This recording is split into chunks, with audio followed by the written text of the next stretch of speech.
Hello. Today's book that I'm reviewing is Richard Yates' debut novel, Revolutionary Road, which was written in the 60s. It was a book that came to me by chance because my husband Warren picked up a bunch of books that were about to be thrown out. So I read the first page of each one and picked the ones I wanted to keep and to read. And with Revolutionary Road, I could tell you the plot in one sentence, but yet instead of a light tale stretched over the length of a novel, Revolutionary Road is a deep study of its characters. The story revolves around Frank and April Wheeler, a young married couple who believe they are more clever than they actually are, or that is my take on it.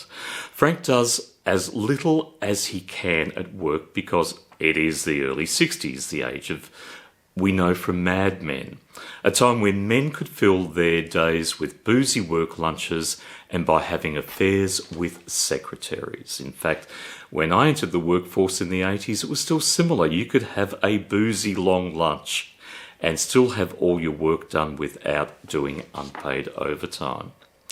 Meanwhile, his wife April feels the boredom of being a housewife and grasps for something more. Now, their initial romance wasn't built on love. It was more about finding a good-looking mate and working on the relationship from there. Even their older neighbours, the Campbells, both feel they settled for the best mate they could get. The husband often turns off his hearing aid and just lets his wife talk, while nodding and verbally responding on autopilot. The theme of Revolutionary Road, if you haven't guessed already, is the banality of suburban life and how creative people can often feel trapped playing the roles society expects of them. Just to give you an insight, the very first scene takes place in an amateur theatre group where they're rehearsing, and April, the wife, is there as rehearsing her part. Now, Yates deftly captures this theme in his prose about being creative and trapped in the world. It is why the simple plot becomes such an immersive experience.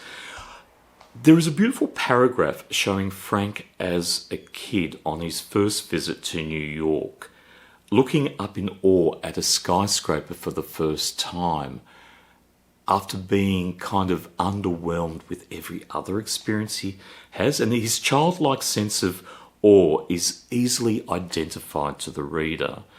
I'm not going to read from that paragraph, but there's another standout paragraph from a rundown beer and pizza joint, focusing just on the drummer of a live band.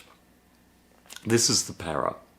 Socking the bass drum as if to box the ears of every customer in the house, doing his damnedest to snare the tom-tom, he would take off in a triumph of misplaced virtuosity that went relentlessly on and on until it drenched his hair with sweat and left him weak and happy like a child. This is what I mean about a deep study of character. Every moment is expressed with such clarity. You are inside the mind of whoever's point of view is being explored in any given scene. Whether you first look up at a skyscraper, or play the drum, or have an affair, or go through the motions of an unfulfilled life. For the modern reader, this may not be a page-turner, and while I often didn't return to the book every day, it was a pleasure to spend time with it every time I did. Revolutionary Road, 5 stars.